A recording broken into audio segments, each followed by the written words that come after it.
Selamat pagi, Abang Inang dan saudara-saudara dimanapun kita berada. Salam dari Pargodungan HKBP Pekanbaru. Hari ini kita akan bersama-sama merenungkan firman Tuhan, bersaat teduh. Marilah kita berdoa. Terima kasih Bapa di surga, pada pagi hari ini kami merasakan kasih karunia Tuhan yang menghantarkan kami ke waktu yang baru ini. Tuhan, kami akan memulai pekerjaan dan seluruh aktivitas kami hari ini. Kami tetap ingin mendengarkan firman Tuhan menjadi kekuatan dan pedoman dalam kehidupan kami. Terima kasih Bapa di surga, oleh karena Tuhan Yesus Kristus. Amin. Abang Inang dan saudara-saudara yang dikasihi Tuhan, firman Tuhan menjadi renungan bagi kita, menguatkan kita, sebagaimana ditetapkan oleh gereja kita HKBP, tertulis dalam surat Efesus pasal yang ke-1 ayat yang ke-18. Dan supaya ia menjadikan mata hatimu terang, agar kamu mengerti pengharapan apakah yang terkandung dalam panggilannya, betapa kayanya kemuliaan bagian yang ditentukannya bagi orang-orang kudus. Demikian pembacaan firman Tuhan. Abang Inang dan saudara-saudara, hari ini kita bersyukur firman Tuhan tetap menyapa kita, menjadi penerang bagi jalan kita, petunjuk arah bagi kita dalam melangkahkan kehidupan kita. Dalam hidup kita ini, kita semakin menyadari apa yang paling perlu adalah bagaimana kita selalu bersandar dan mencari kehendak Tuhan dalam kehidupan kita.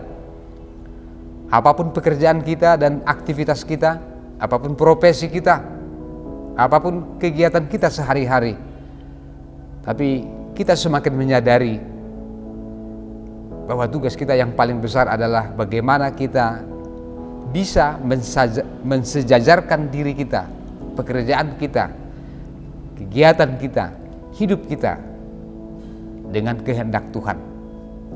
Itulah yang ingin disampaikan oleh Rasul Paulus juga kepada jemaat, kepada orang-orang Kristen yang ada di Efesus pada waktu itu. Paulus berdoa syafaat bagi jemaat di Efesus, bagi orang-orang Kristen yang percaya di sana, supaya mereka mendapat pencerahan, pengertian, pengetahuan yang dari Tuhan, supaya dengan itu disebutkan tadi dalam firman Tuhan hari ini, Dia menerangi mata hatimu sehingga mata hatimu menjadi terang. Saudara-saudara, apabila mata kita dengan terang, dengan jelas melihat segala sesuatu, tentulah kita bisa menentukan, tentulah kita bisa mengidentifikasi, melihat apa yang ada di depan kita. Jika disebutkan di sini, Tuhan Allah kiranya memberikan cahaya, menjadikan mata hatimu terang.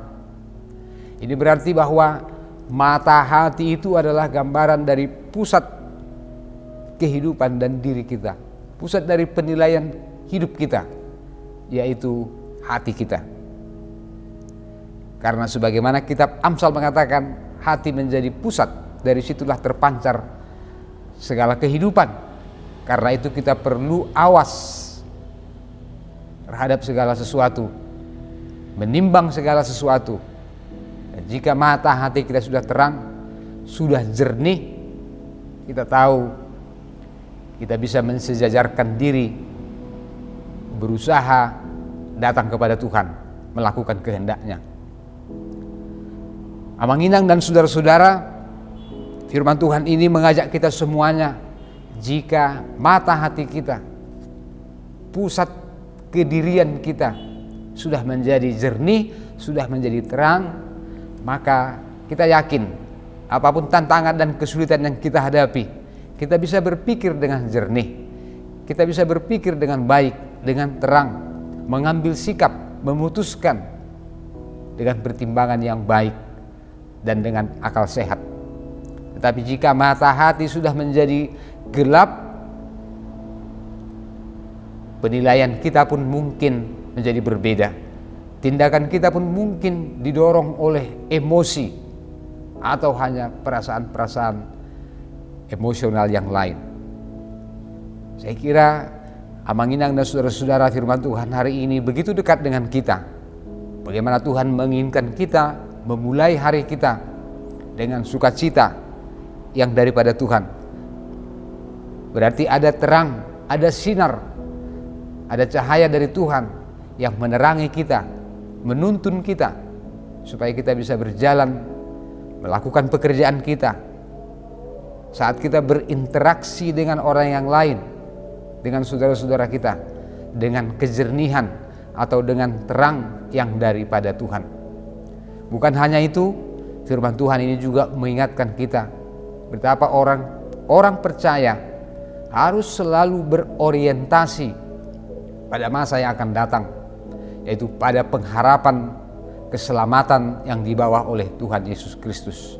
Milikilah Amanginang dan saudara-saudara orientasi masa depan. Saya tidak mengatakan tidak perlu melihat ke masa lalu.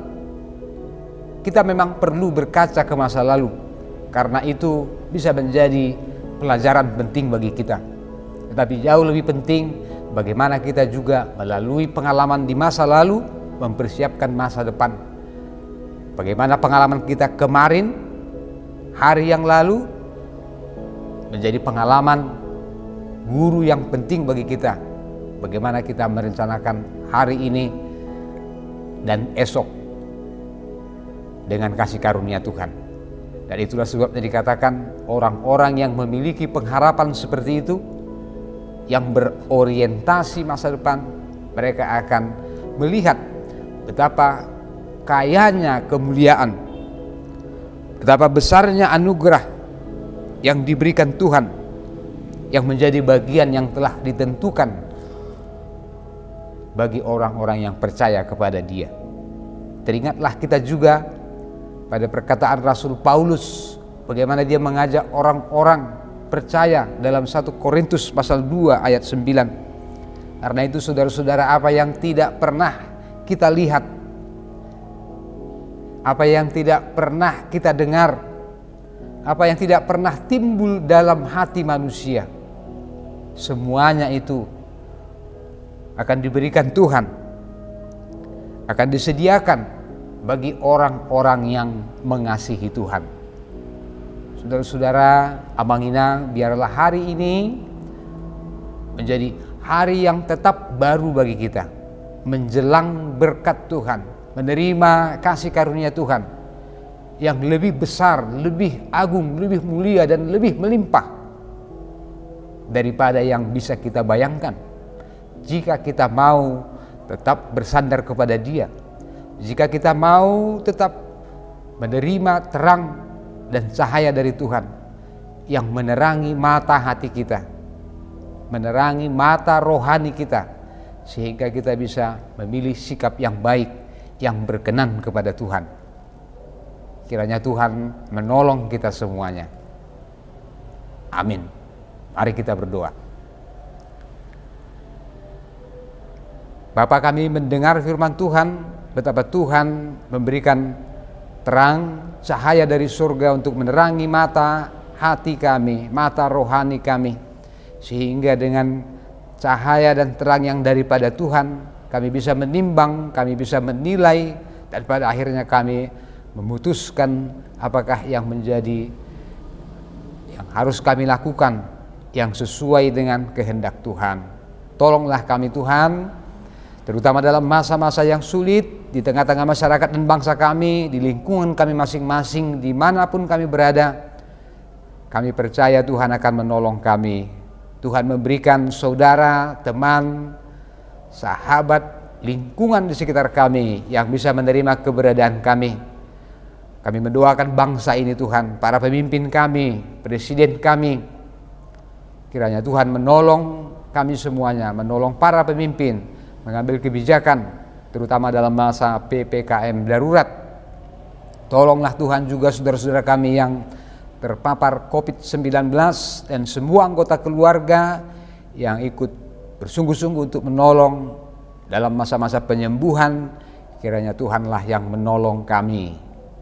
Terima kasih Bapa di surga, kami berdoa oleh karena Tuhan Yesus Kristus. Amin.